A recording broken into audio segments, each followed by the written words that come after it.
It's NASCAR Coast to Coast on MRN.com. 1 hour of NASCAR touring, regional, and local racing from around the country. Now here's Kyle Rickey and 1992 NASCAR Modified Champion Jeff Fuller. Another race and another new winner in NASCAR's K&N Pro Series East. One former NASCAR Modified Champion gets his first checkered flag of the year at Thompson. And the NASCAR Pinty Series has a familiar face in Victory Lane at Sunset Speedway. Welcome to NASCAR Coast to Coast. Kyle Rickey joined by 1992 NASCAR, I guess back then was Winston Modified Tour champion Jeff Fuller. Jeff, welcome to the Motor Racing Network, and thanks for filling in for Buddy Long, who is on assignment this week. Thanks, Kyle. Thank you for the opportunity. Should be a fun hour. A lot of great short track racing here this past week. A lot of series in action. The NASCAR K&N Pro Series East. Again, 7 different winners, all first-time winners this season in 7 races. Noah Gregson picking up the latest checkered flag at the Stafford Motor Speedway this past weekend. We'll also hear from Bobby Santos III, who won again at the Thompson Thompson Speedway Motorsports Park now, newly renamed in the Thompson 125 last Wednesday. And also joining us, the NASCAR Pinty's Series winner. They raced at the Sunset Speedway this past Saturday night, and Alex Tagliani picked up the race win there, his first of the season in just his second start. 2 of the 3 racetracks, Jeff, I know you are very familiar with, picking up wins at both Thompson, where the Modifieds ran last week, and the Stafford Motor Speedway, where the K&N cars ran last Friday night. Yeah, 2 tough tracks. Stafford Friday nights way back when tires were square. Actually, every Friday night we went down there, and that's a tough little track. Entering turn 1, if it still drives the same that it used to, and Thompson I've always been in love with. And I was up there, I think it was last winter or the winter before, where they were where Don Honing's grandson has invested a lot of money in that place. And what a beautiful road course for like road racers and things like that.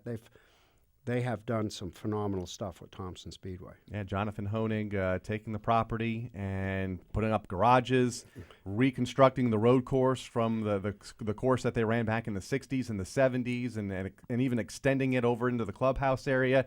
A lot of work done, and it's paying off on and off the racetrack, both with the road course program and the oval program. A great crowd last Wednesday night at the Thompson Speedway Motorsports Park.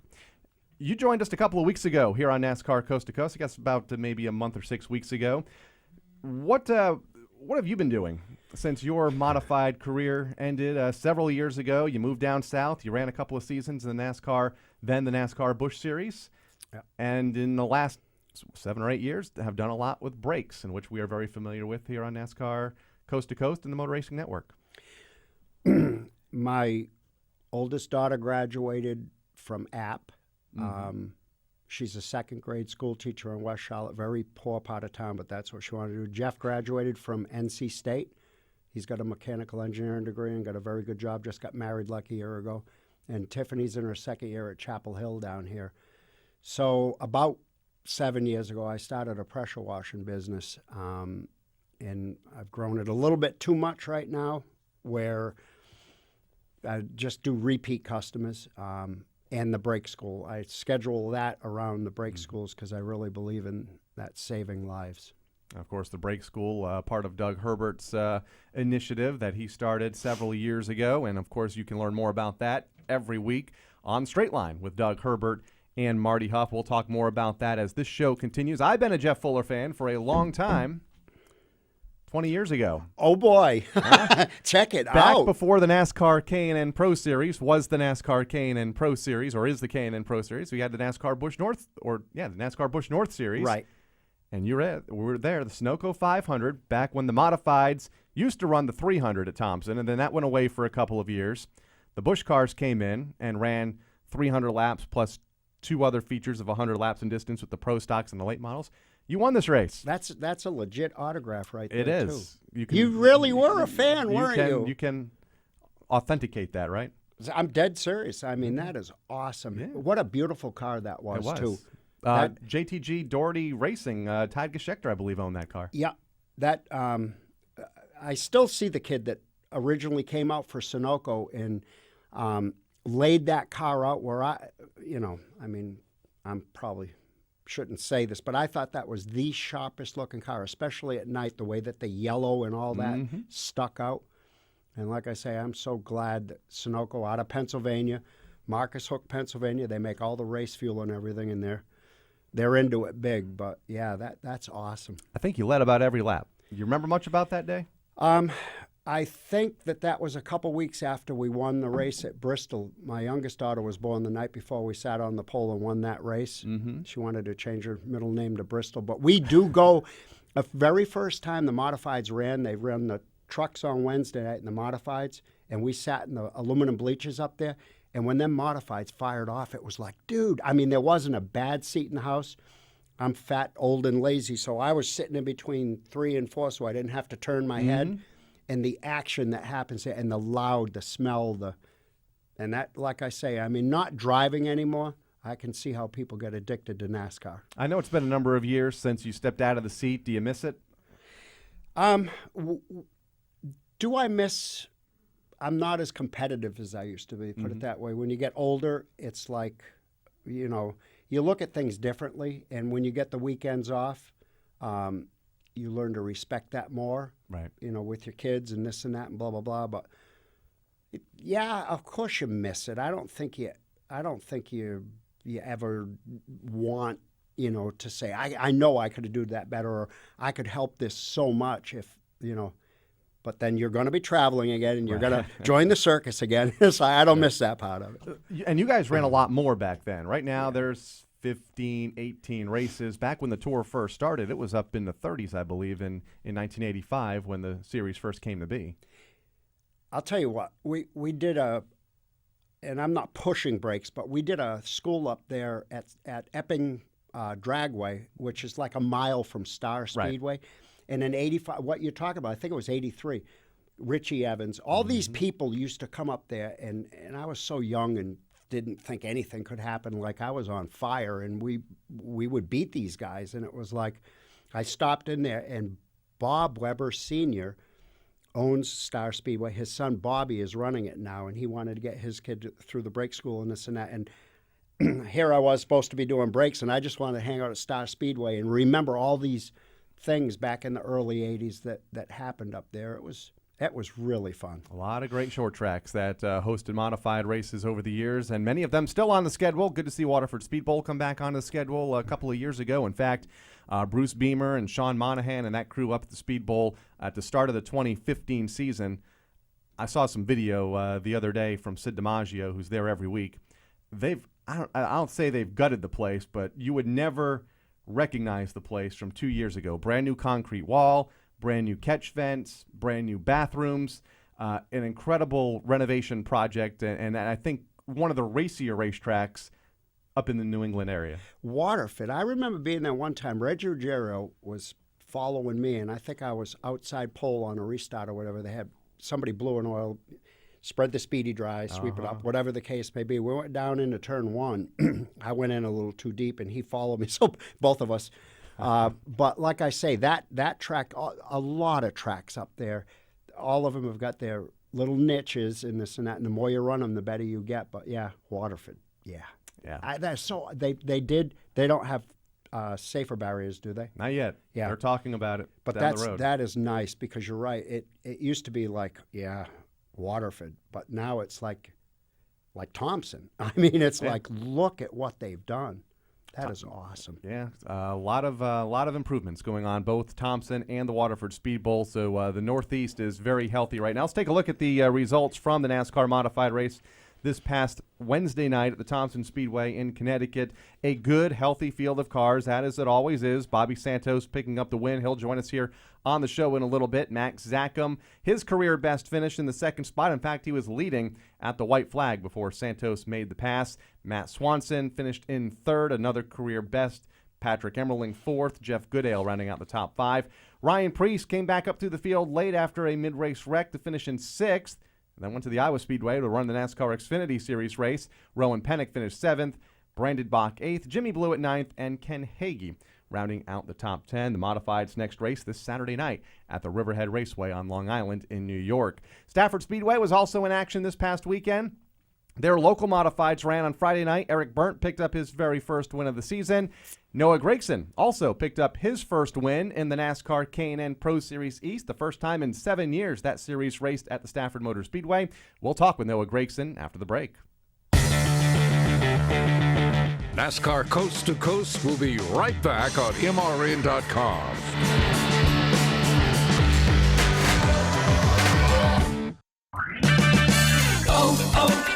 O'Reilly. Restore lost fuel economy and eliminate rough idle with Lucas Fuel Injector Cleaner. Right now at O'Reilly Auto Parts, buy 2 bottles of Lucas Fuel Injector Cleaner and get 1 free. Clean clogged injectors and increase fuel efficiency with Lucas Fuel Injector Cleaner. Buy 2, get 1 free at O'Reilly Auto Parts. Better parts, better prices every day. Limit supply. See store for details.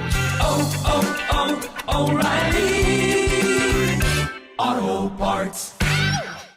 Motor Racing Network, glad to have you aboard for our coverage of practice, something we will be doing all throughout the year. They are pretty close in practice. You said you learned a lot in practice. We can have a good, clean practice. How many teams are going to opt out of practice? Get this practice session underway. As we close out practice. What are we talking about? Practice? We're talking about practice, man. We are talking practice. Sprint Cup Series practice on the Motor Racing Network. Join us all season long on MRN.com and the MRN app. Looking to find the best place for all the latest NASCAR, Sprint Cup, Xfinity, Camping World Truck, K&N, and Modified Series news? MRN.com is the place to go. Your online home for NASCAR news, opinion, podcasts, videos, race schedules, results, and statistics. Award-winning motorsports writers keep you informed and up to date on all the latest breaking NASCAR news and in-depth stories and opinion. MRN.com, your online home for all the NASCAR information you're looking for. This is NASCAR Coast to Coast. Now back to Kyle, Rickey, and Jeff Fuller. The 1992 NASCAR Winston Whelen Modified Tour champion joining us here on the show this week in for Buddy Long, who is on assignment. Talking a lot of modifieds this week, and it was a busy week in the Northeast this past week, the NASCAR Whelen Modified Tour. They were at the Thompson Speedway, their home racetrack. Bobby Santos will join us in a little bit. The Stafford Motor Speedway, of course, known for its modified racing. In fact, that's where the SK Modifieds were founded in 1982. And the NASCAR K&N Series ran there this past Friday night for the first time in a number of years, and we knew it was only a matter of time before this young driver would get to victory lane in the East after picking up a couple of wins in the West last year. Noah Gregson joins us on the guest line now. Noah, welcome to NASCAR Coast to Coast, joined by Kyle, Rickey, and Jeff Fuller. Congratulations, a wild last lap pass Friday night at the Stafford Half Mile. Yep. First off, thanks, guys, for having me on the show. It's good to be talking to you guys again, and definitely good to be back in victory lane. Bring us through that last lap. I believe you restarted third and had to get by Gilliland, who was leading at the white flag, and also Dylan Bassett was in that battle as well. Yeah, we qualified 7th and slowly worked our way up through the field. It seemed like we got a really long green flag run there at the beginning, and kind of got plagued with cautions there at the end, and got up to second. The 44 was just, man, he blew by everyone. I think he started back in 17th, and he is definitely the car to beat for sure. So we got a couple cautions there at the end, and I was running second, and right before we got the green-white checker caution, Todd Gilliland passed me for second. So we were both fighting over the third place spot, so we could start on the bottom because it's real tough. It seemed like the track was real single file, very, very hard to pass, and but ended up third, and Todd Gilliland went down the back straight away after the green-white checkered green flag flew, and they crossed him over. It just went so fast that it's hard to recall, but Todd crossed Dylan Bassett over, getting into turns 3 and 4, and then I was able to sneak by, made it 3 wide, and then took the checker flag from there. So it was a really cool race, and I wouldn't be here without my team. They gave me a great race car, and that's just all thanks to Jefferson Pitts Racing.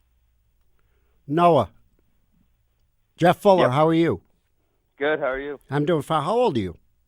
17. 17. Had you raced at Stafford before? Never been there before. So you actually made it 3 wide coming out of turn 4, coming down for the checker? Yeah, I've made it 3 wide. They were Bassett tried to run Gillen down, trying to protect this line, getting into 3, and then just the way they entered the corner, there's no way they're going to make it through. So they washed up, just based on their speed. They washed up in the middle, and then I was able to get my nose down underneath them right in the middle of the corner, and then beat them up off. But, I just made it 3 wide in the center of the corner. That is so awesome. I'm 59, and I've raced there.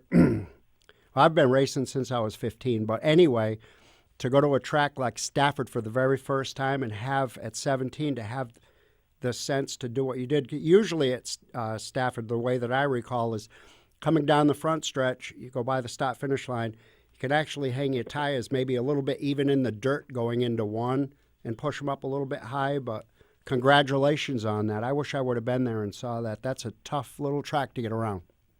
Yeah, thank you. I appreciate that very much. It's definitely a hard track and not really a lot of room for passing. You probably know best. You've been racing there for a while, but it worked out there at the end of the deal. That is so awesome to hear. It also has one of the tallest catch fences in short track racing, and you decided to climb to the top of it during post-race celebration. Noah, I've never seen anybody climb that fence unless they were upset at the starters on the flag stand, which I saw a couple of times, I believe, the Christopher boys back in the 90s. You went to the top for a good reason, a celebration. Talk about your thoughts in climbing to the top of this thing, because it is a tall catch fence compared to a lot of short tracks. He's 17. He got the adrenaline running and all that. Of course he would. Oh yeah, it was really cool. I've won a couple late model races out at the Bull Ring here in Las Vegas, from Las Vegas. So just been racing some late models locally on my off weekends, and decided that now that Tony Stewart, he's ending up retiring, someone needs to carry on the tradition of climbing up the fence. So started climbing up the fence after I won. I won 3 races so far this year, and the late model here in Vegas, and climbed up the fence every time, and then decided when I got my first K&M win this year that I'd climb up the fence too. So it was really cool, and I hope the fans enjoyed it. I was trying to pump them up as much as possible. Saw some video online, and it seemed like they enjoyed it. Although there was a little bit of a silence when you got to the top of the fence. It's like, okay, now what? Is he going to be okay getting down? See, I'm afraid of heights, and you may in the future, and I'm just going to give you a warning. It may be your parents, it may be your owner, it may be your crew chief. Be careful. Just be careful when you do that. Yeah, that would ruin the day quickly. Yes, it would. Running both series. You're running the K&N Pro Series West full-time. You're running the K&N Pro Series East full-time. We talked to you about 6 weeks ago at GoPro Motorplex when you were announced as the NASCAR Next Driver, and you were still kind of getting into the season. Has it beginning to wear on you at all? You went from Colorado National last week in the West to Stafford last week, or 2 weeks ago at Colorado, last week at Stafford. This coming week, you're at Sonoma Raceway in California running the NASCAR K&N Pro Series West race. How's the travel? Is it beginning to catch up with you? Any sleepless nights? Yeah, there's it definitely. I don't want to say it sucks.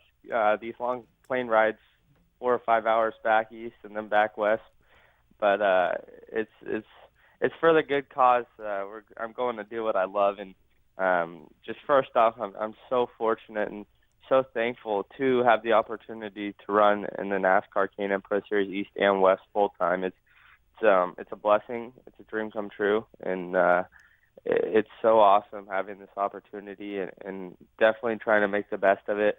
Those long plane rides, all I'm thinking about is how I can get better, what I can do to get better, and just thinking about racing, trying to catch up on some sleep some of the time, and ultimately just knowing why I'm flying all that way, just for the better, Noah, in the studio here, they have pictures of you, and back in 90 or 91, I won a thing called NASTRAC. Richard Petty owned it, and I flew out to Australia 5 times, running cup cars and this and that, and that's a long plane flight, and came back, won the thing over in Melbourne, Australia, where they used to run cup cars, Came back and won Martinsville the very same day. Greg Sachs had qualified my car there.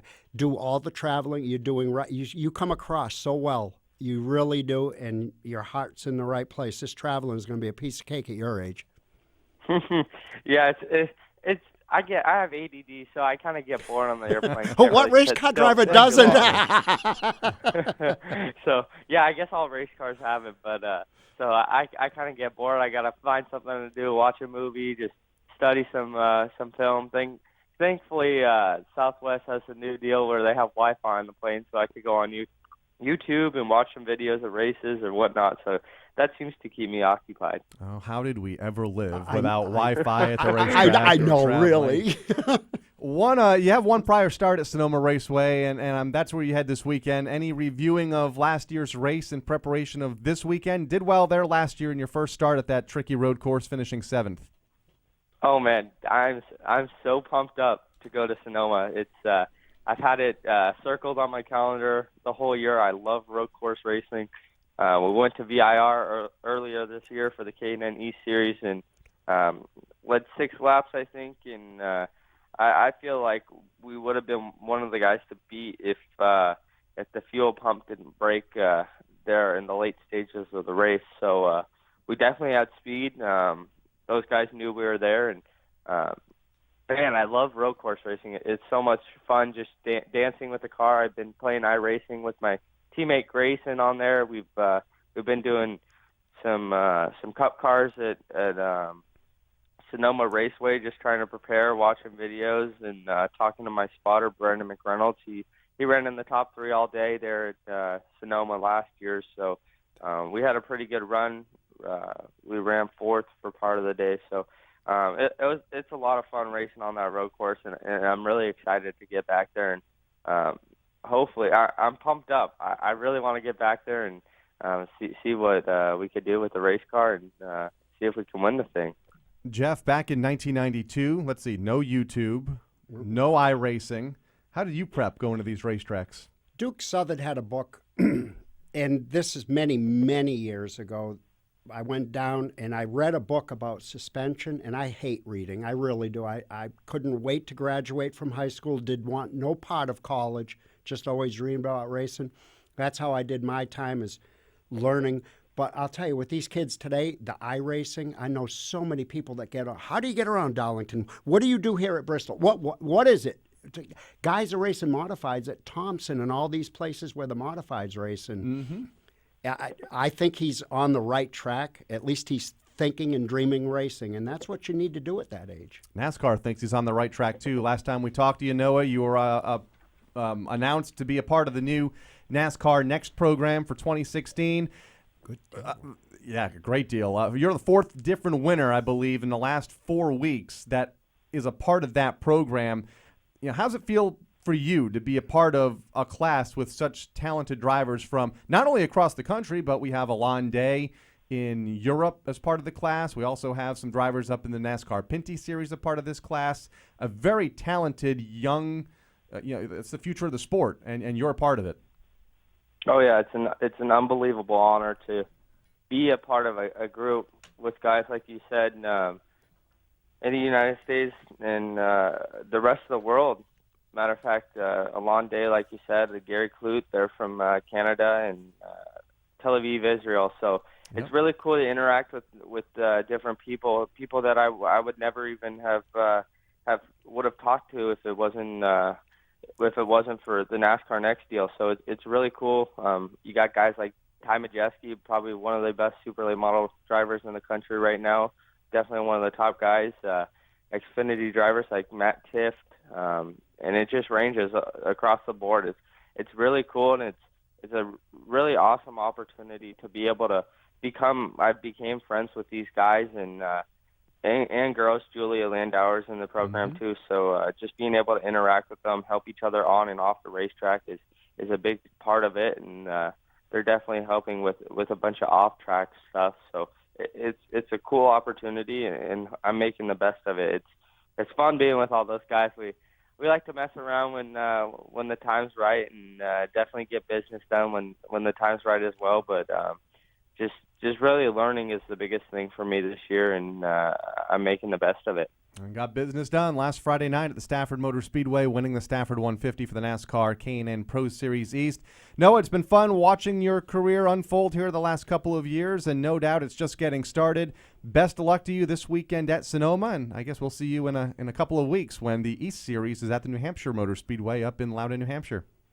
Yep, for sure. It's a pleasure to talk to you guys once again, and hopefully we could get some more wins and talk to you again in the future. I look forward to it. Noah Gregson joining us here on NASCAR Coast to Coast, driver for Jefferson Pitts Racing in the K&N Pro Series West and East.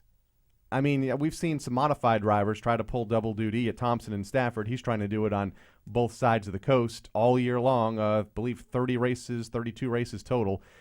It's going to wear on him, I think, by the time August rolls around. Not at 17. That kid seems to really have his game on. And I am learning things just listening to you as far as all the competition for that NASCAR Next. I mean, he'll be fine. So he far, seems very well grounded. So far, so good for Noah Gregson. Another young driver doing well for himself. He's been a guest on this show since we got started 4 years ago. Bobby Santos III picked up his first win in nearly 2 years last Wednesday night at the Thompson Speedway Motorsports Park in Connecticut. We'll talk to him about it when we come back. NASCAR Coast to Coast will be right back on MRN.com.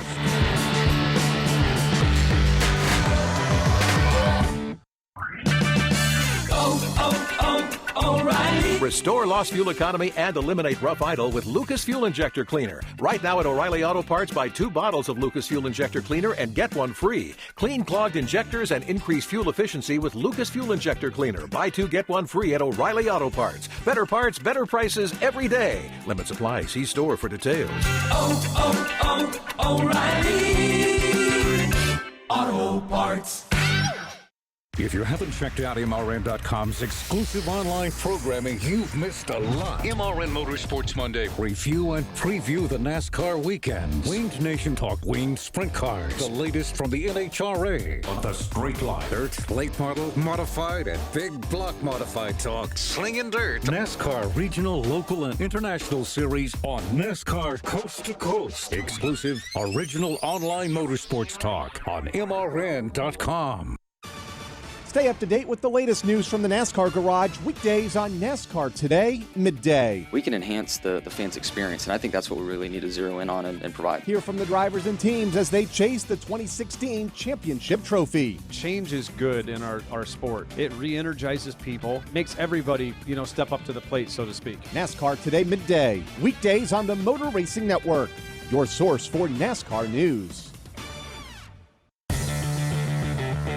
This is NASCAR Coast to Coast. Now back to Kyle, Rickey, and Jeff Fuller. Buddy Long put it best last week at the end of the show. It was going to be like a mini Speed Weeks up in Connecticut last week with the K&N Series Friday night at the Stafford Motor Speedway. The NASCAR Whelen Modified Tour kicked things off at the Thompson Speedway on Wednesday night, and of course Waterford Speed Bowl had their regular program on Saturday night. And kicking things off in Victory Lane was Bobby Santos III, and he joins us now on the guest line. By the way, both of the touring races at Stafford and Thompson, last lap passes for the win. Noah Gregson did it on Friday night. Bobby Santos did it on Wednesday night. Bobby, welcome back to NASCAR Coast to Coast. It has been a while since we have last chatted. Yeah, it's definitely been way too long, but I'm excited to be back on your show. That means we won a race, so it's pretty cool. Absolutely. Kind of bring us through your race on Wednesday night at Thompson. It looked like you guys were running well, and the cautions kind of fell into your pit strategy from what some of the video and some of the highlights that I've been able to see.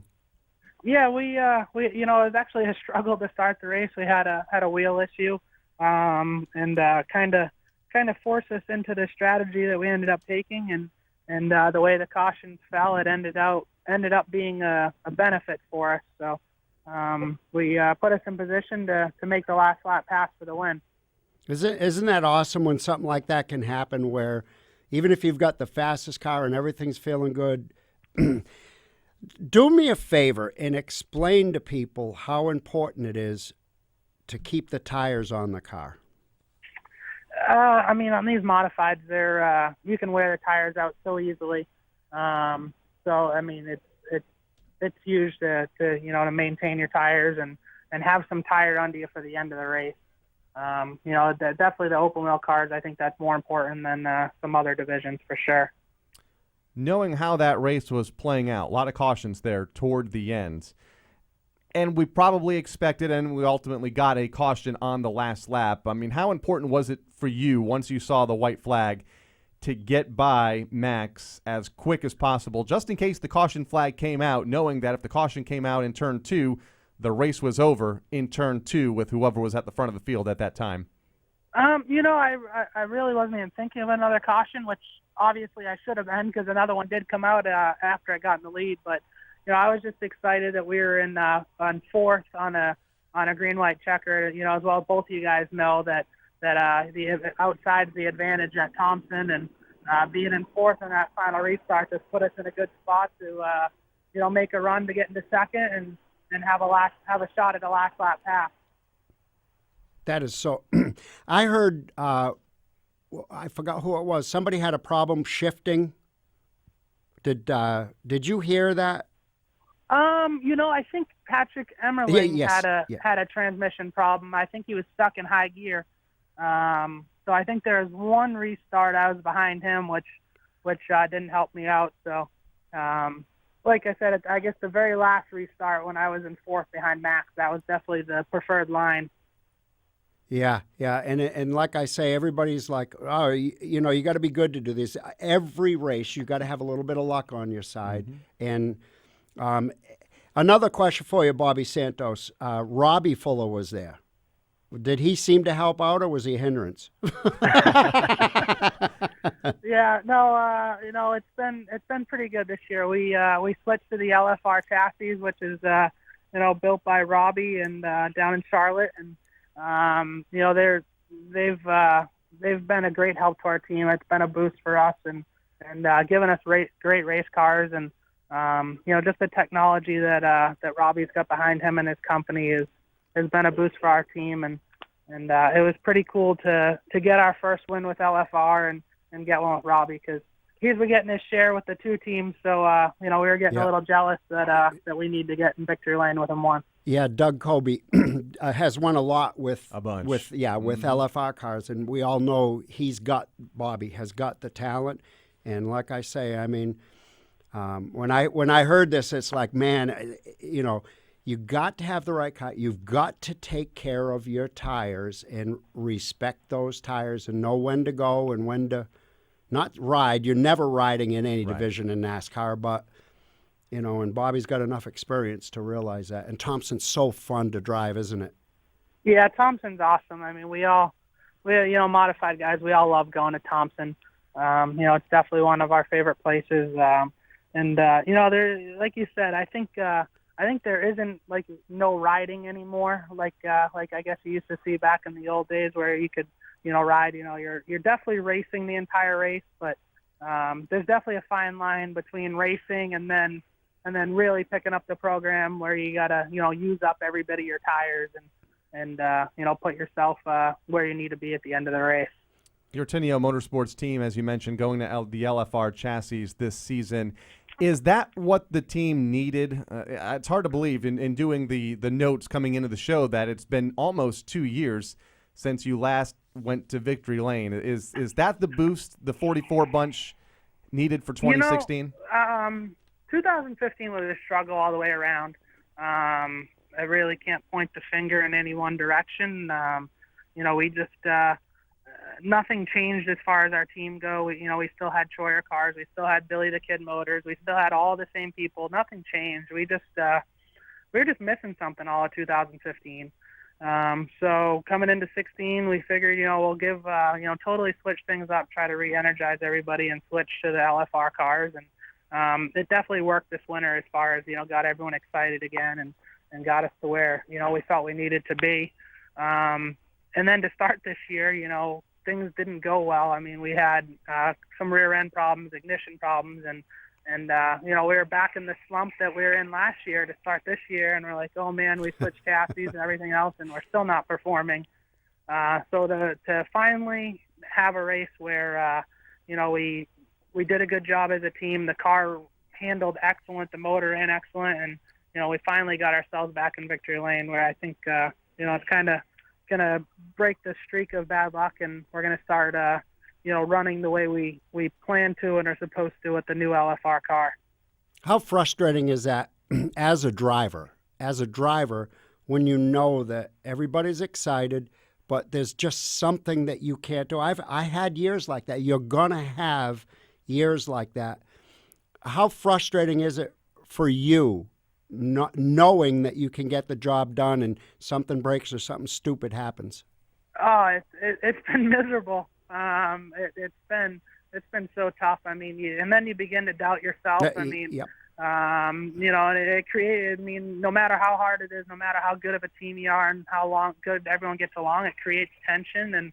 And when all of us expect to win and know we can win, it just makes it really hard and really depressing, and it makes you question every move you make, and everything you do you think is wrong, and it's stressful, and just to finally break the ice and get a win again, just as a huge weight off your shoulder, and just feels so good, and makes us feel that we can now we can go out and win a handful more. You're probably more than that. Wait, the next race that you go to, everything's going to change. I promise you, it's going to be a whole new world, and congratulations on that, Bobby. Well, thank you. I mean, it's definitely pretty cool. I appreciate you guys having me on your show, and hopefully we can do some more of this down the road. Yeah, that next race is Riverhead Raceway here. Oh boy! In a couple of nights. One of the few tracks, Bobby, you haven't won at yet. Can that momentum carry you to a win here this Saturday night? If anything, there's nothing better than going into Riverhead with a win on, at the last race. Riverhead's definitely not my best racetrack, but I was excited for Riverhead this year, because of the new LFR car and the difference it made with, we saw the 2 team, how much better they got at Riverhead when they went with the LFR car. So there's no reason why we can't go there and run up front and have a shot at winning.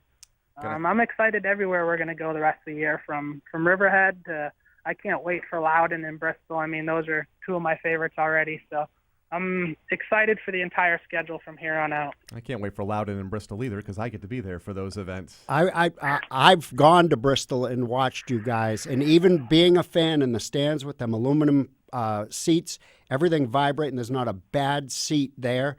You guys put on the best show at Loudon and at Bristol out of any division, in my opinion. Oh, I agree with you 1,000%. I mean, the modifieds at those 2 places, to me, there's not much better. And it's just it's great racing. It's a lot of fun. I mean, you can't beat those 2 places in a modified. That's but Riverhead, you have got the right attitude for Riverhead. It's a tiny little quarter-mile bull ring that it is so difficult with an open wheel car to do what these guys do on a track that size.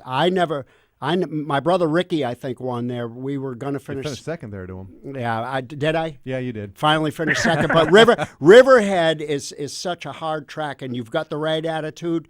Just be patient. You can do it.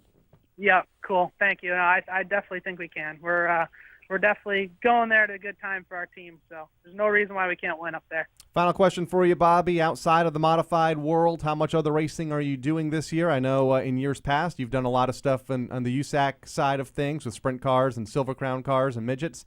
Much of that this year? Yeah, I'm running the pavement USAC Silver Crown, and then a whole bunch of wing pavement sprint car races, which is new to me the last year and a half or so, but been getting into that because that's really been my best option to do other racing in the modified. So, actually going to Toledo Friday night before Riverhead to race the wing pavement sprint car. They're it's a totally different animal for what I'm used to, but they're just huge horsepower, ton of downforce, and crazy speed. Keep him busy.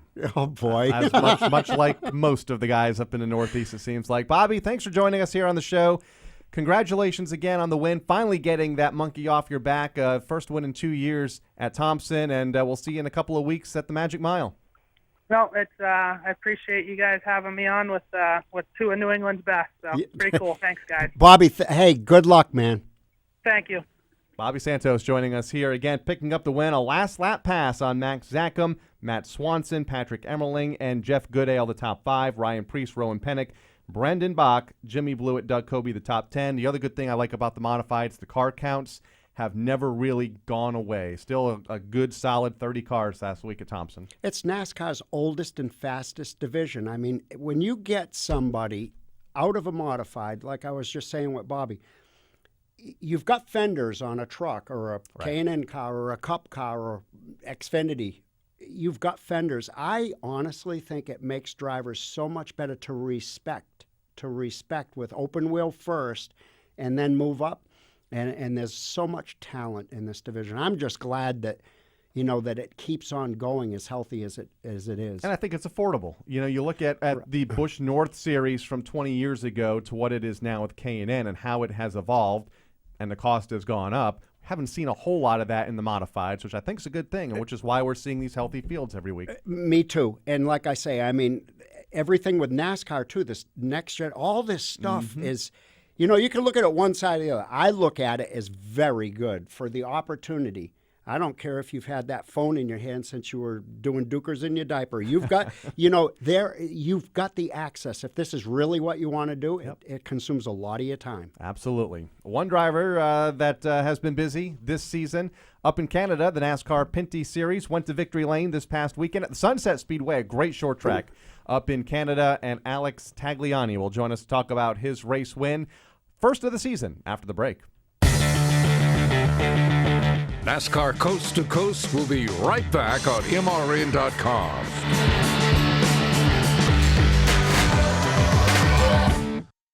Whatever you drive, wherever you go, Hercules Tires will get you there, whether you're running on dirt or running a job.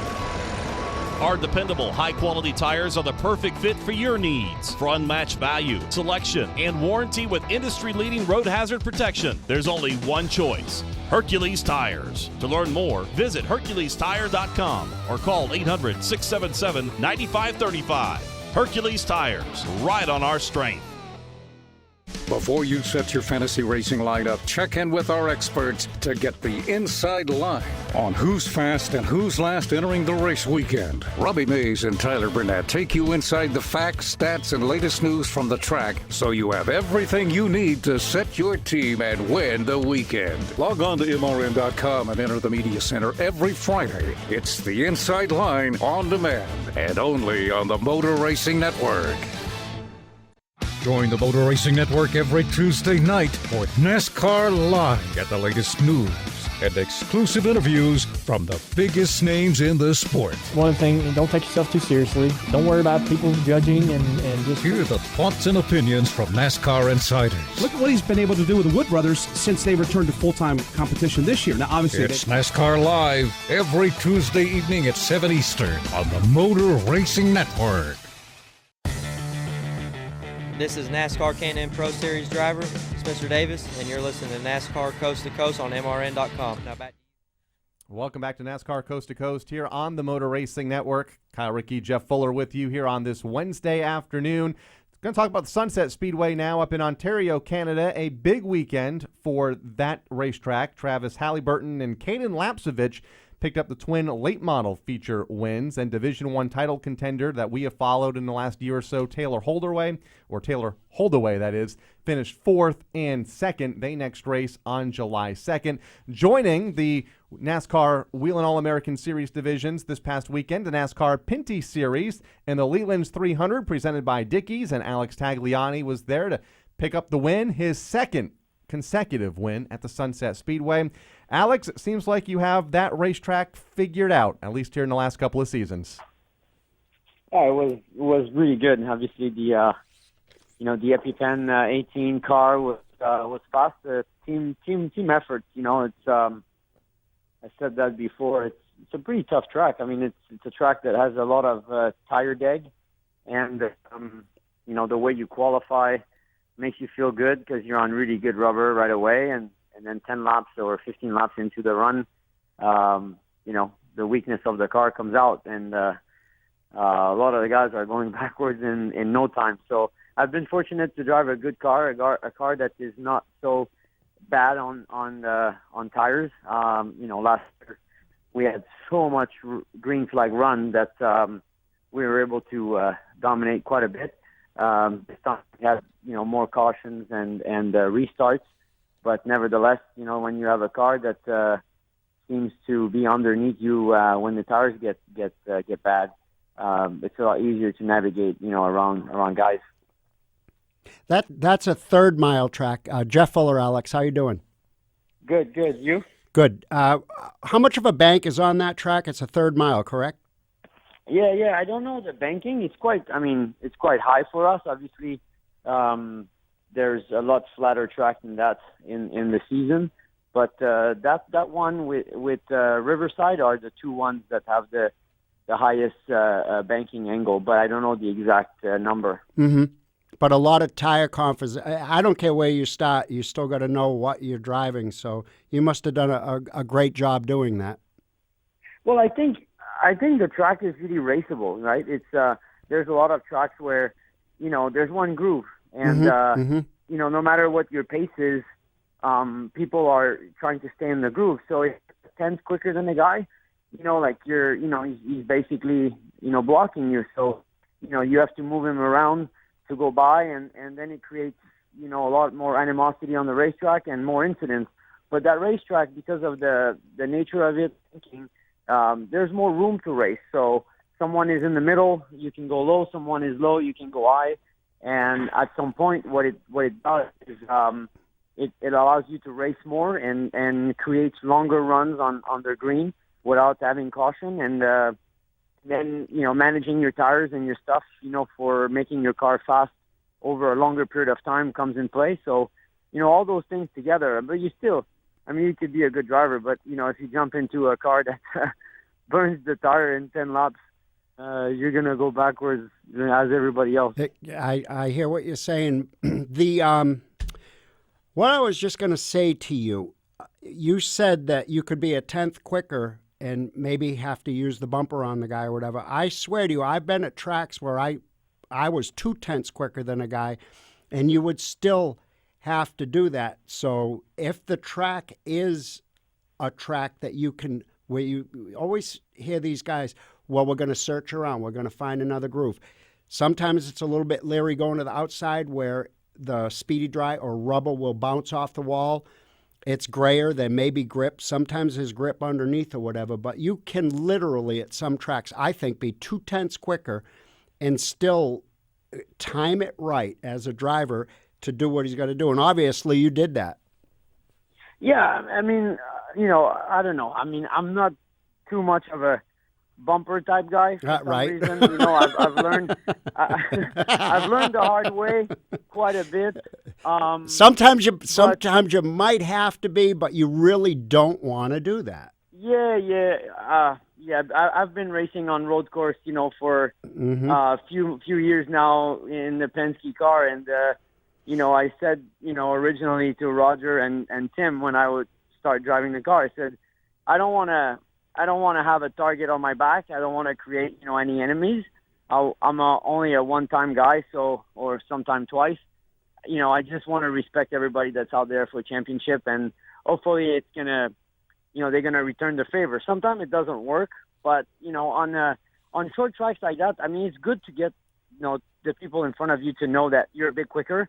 There was an instance actually in the race where I didn't want to run the pace that the car was capable of running, and I just basically let Caden go by, and without even fighting, because I didn't want to get the bumper.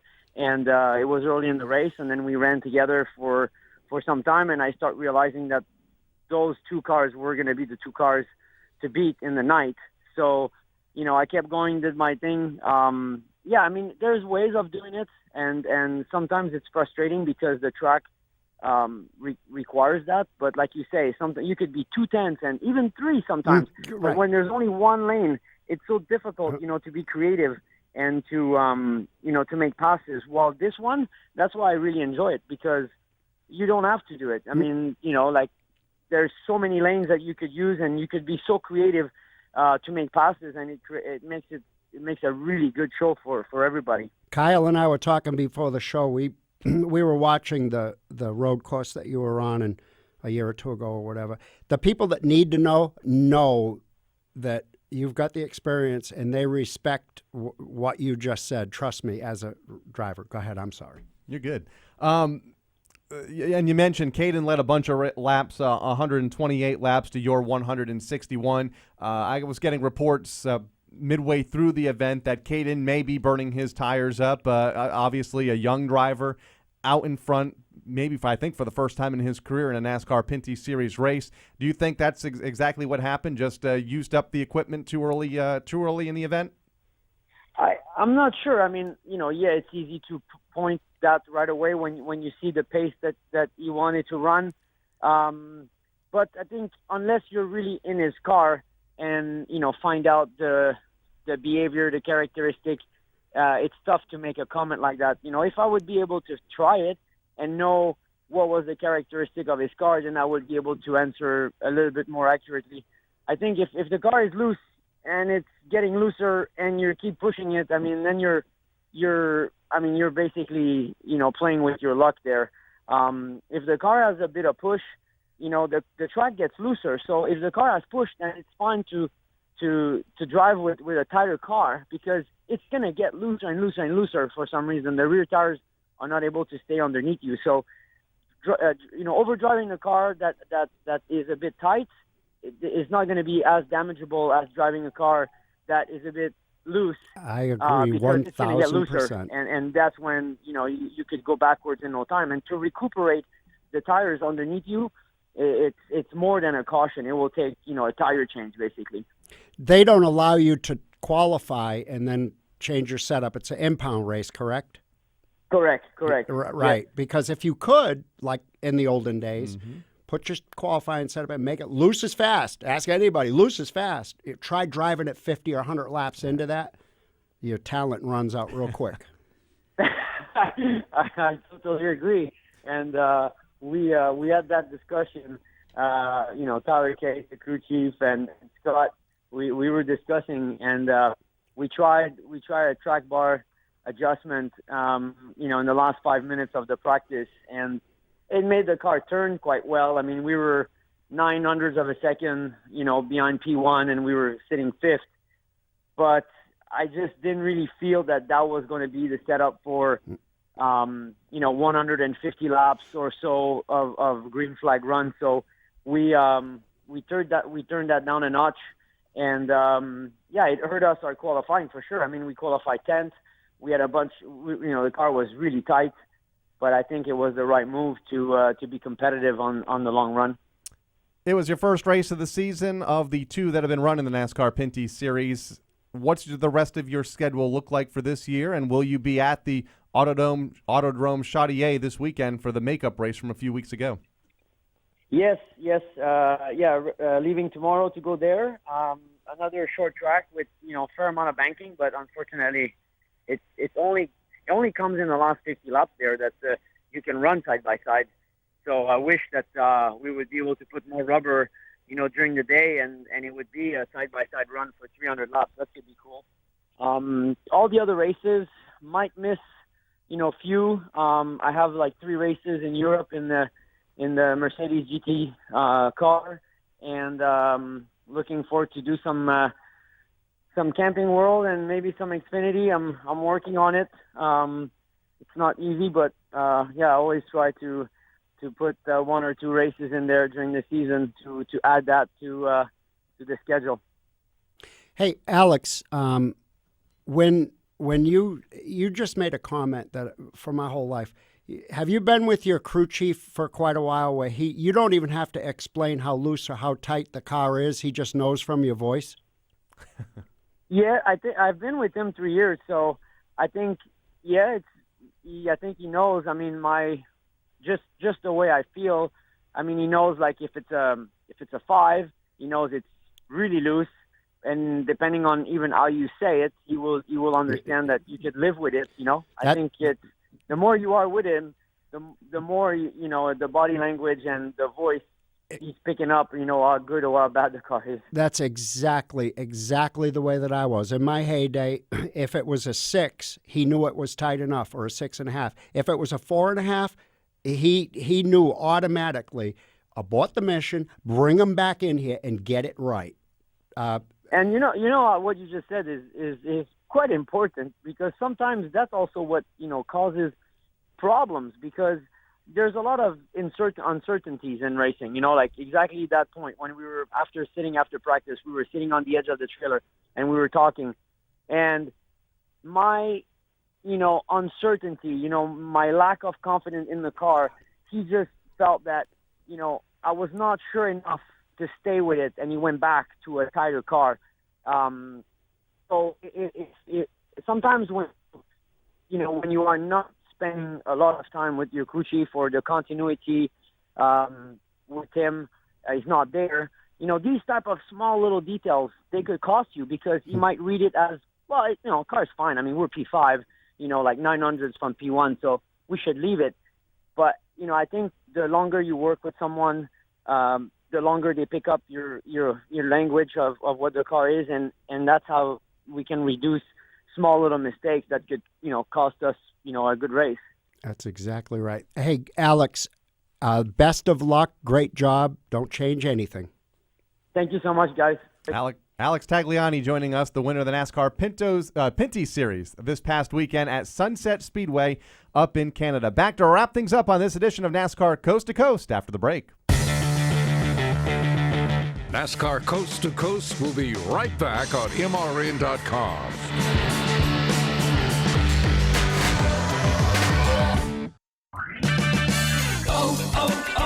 O'Reilly. Restore lost fuel economy and eliminate rough idle with Lucas Fuel Injector Cleaner. Right now at O'Reilly Auto Parts, buy 2 bottles of Lucas Fuel Injector Cleaner and get 1 free. Clean clogged injectors and increase fuel efficiency with Lucas Fuel Injector Cleaner. Buy 2, get 1 free at O'Reilly Auto Parts. Better parts, better prices every day. Limits apply. See store for details. O'Reilly Auto Parts. Ready to take the training wheels off your race scanner? Go to fanvision.com and upgrade your experience with FanVision. Not only will you be able to hear the race, Dale Earnhardt Jr. gets a good run, drafting help from Kyle Busch and Kevin Harvick. Jr. again pulls up alongside for the race lead. you'll see every moment through live video, instant replays, live stats, and more. Hi, I'm Jamie McMurray, driver of the #1 Cessna Chevrolet, and I never go to the track without my FanVision. So go to fanvision.com to rent or buy yours today. This is NASCAR Coast to Coast. Now back to Kyle Rickey and Jeff Fuller. Checking the NASCAR Whelen All-American Series national standings. Matt Boland continues to lead, our guest last week, after finishing second this past weekend at South Boston Speedway.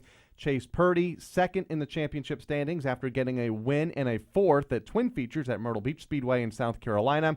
And Keith Rocco, third in the national standings. He won the Sunoco SK race at Thompson last Wednesday night. Finished third at Stafford, and an uncharacteristic 22nd place finish at the Waterford Speed Bowl in Connecticut after getting into the outside wall early. Brandon Queen and Trevor Huddleston round out the top 5 in the championship, about 30% of the way through the Whelen All-American Series national standings. Jeff, thanks for joining us. Hope you had a good time here this hour. It flew. No, seriously, I just looked at the clock, and it's like, man, you could do this all day. You could. This is fun. Good times. I noticed I didn't talk close enough to the microphone before. I hope everybody heard my funny accent. No, you're fine. What's coming up for you? Obviously, a lot going on with the Brakes Foundation and all the schools that take place across the country. It's not like racing, but it's really fun what I do. I've never worked a day in my life. I've always looked forward to getting out of bed and this and that, and this is one of these things I enjoy doing. And, of course, the Brakes School, for those that don't know, is teaching young drivers that have yet to get their license or just got their license how to manage a car in certain situations. Like how many of us haven't dropped 2 wheels off the road and this and that. I mean, it's just, spinning out on black ice. We teach them. Absolutely. Thanks for joining us. Along with Noah Gregson, Bobby Santos, and Alex Tagliani, for Robbie Mays and Craig Moore, he's Jeff Fuller. I'm Kyle Rickey. We'll see you back here next week on NASCAR Coast to Coast here on the Motor Racing Network. This has been NASCAR Coast to Coast with MRN short track experts Kyle Rickey and Buddy Long.